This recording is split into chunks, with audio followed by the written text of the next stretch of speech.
And Dabo yesterday on the sidelines against Duke, I've never, ever seen him act like that. I mean, he is clearly at a breaking point with Clemson. At his post-game press conference, he actually said, I don't know, I might get fired. The AD's right there. He might fire me tomorrow, which I wouldn't blame him. And hell, I'll take the bait. I'll go to Clemson for a minute. With the coaching stuff going on, is it possible that Dabo just wants a fresh start? We were having this conversation the other day, and I said, you know what? There's always that one job that we're forgetting about because we're focused on all these up-and-comers and placing this coach there. Is it possible Dabo's like, you know what? I won 2 national championships here at Clemson, kind of falling flat. I'll let my guy whisper to a couple of schools that maybe I'm interested.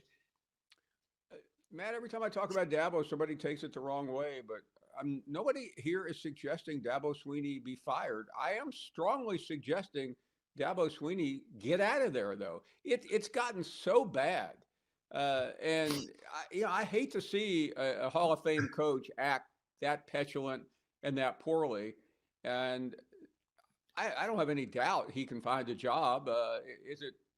And sometimes you just have to move on. We've all been there or known someone who has been there. And I think, his agent should look around and say, okay, which one of these openings would be fun for me? Where can I go? Meaning Dabo Swinney, where I can just hit the restart button and quit being a cranky, get off your lawn guy and make these self-deprecating jokes about getting fired when everybody knows he's not getting fired. Although if he's not careful, though, he's going to. If this season ends the way it obviously is, and next season doesn't go well, his fan base will want him fired. Matt, that's the new normal in college football.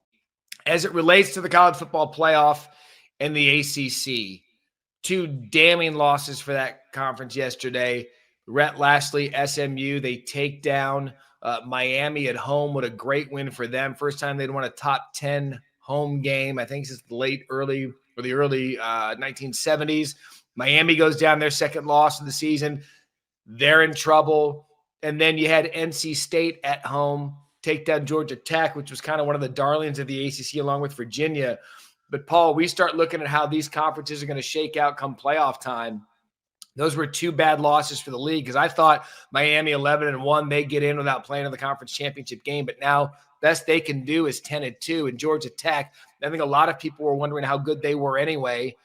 They lose to NC State. They got to battle back. I look at the ACC big picture, and it could be in trouble. Everyone's talking about parity, but if Virginia and Georgia Tech or Virginia and Louisville's your conference championship, I mean, even Virginia and Pitt, I mean, how are you looking at that conference from 35,000 feet? Poorly, and it's been an entertaining. I watched a lot of ACC football yesterday coming home, and I mean, there are a lot of really fun teams to watch, but they're starting to cannibalize each other. And you remember Georgia Tech still has to deal with Georgia. That game is at the end of the season. There are a lot of other tough games. Miami has to go to Pitt. I mean, the Miami loss was just inexcusable. I realize SMU is a good team, but it's getting hard to watch this Miami program every year almost do something. Yeah, and look, when you look at Carson Beck, one of the interceptions wasn't his fault. Came right off a receiver's hands, right into Ahmad Moses' hands, who had the interception in overtime. But it seems like it's the same as it ever was. They have more talent than anyone in the ACC. That's not debatable. But at some point, they stubbed their toe, and I thought they got that over with against a good Louisville team, and they were just going to use that to reset the season. A playoff Miami team not getting in, that's tough to swallow, Paul, because to me, they have the best roster in the league, and it's been the quarterback, and it's been just self-inflicted wounds. I think when Miami's good and in the conversation for a conference and national championship, it's good for the sport. I don't know that we're going to get that again this year. No, you think about going back to the opening weekend of the year when we had back-to-back games, Matt, with LSU over Clemson the next night, Miami over Notre Dame, and how worthless those games seem to be right now.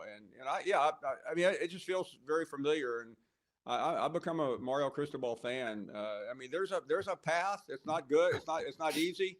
But that was just damaging yesterday, and I don't. Right now, it's hard to imagine them overcoming that. You want this, you got that.